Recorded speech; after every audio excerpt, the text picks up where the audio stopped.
DJ Manish Raxaul. माँ Gayatri recording studio. टिप टिप बरसा गगन हमरे ये सिहरे बदन। टिप टिप बरसा गगन हमरे ये सिहरे बदन। छह मौसम मस्ताना ये जाने जाना। छह मौसम मस्ताना ये जाने जाना। आहा बानू ने एतेक दीवाना।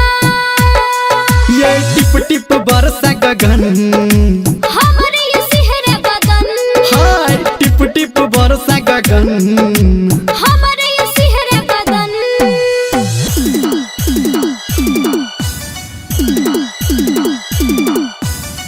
Singing by power star Dharmendra Nirmaliya.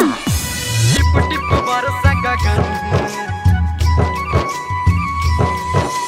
हमरे ये सिहरे बदन। हाँ 16 बरस पर बाली उम्र छे। ऊपर से बदरा ढाई कहर छे।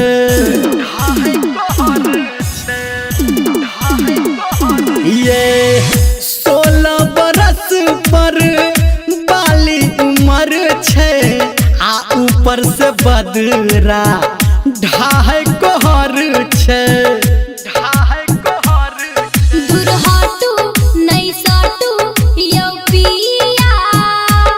हमर धर कैया भीतरी से जिया। टिप टिप बरसा गगन हमर ये सिहरा बदन। है टिप टिप बरसा गगन हमर ये सिहरा बदन।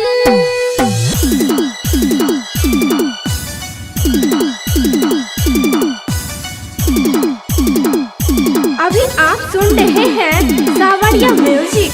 टिप टिप बरसा गगन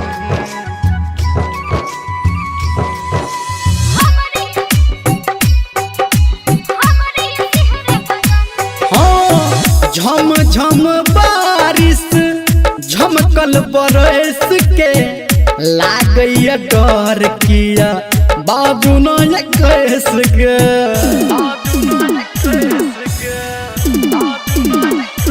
हाँ झम झम बारिश झमकल बरस के आ लागैया डर किया बाजू न कैस के। यौ धर्मेंद्र हमरा अंदर नहीं झांकू।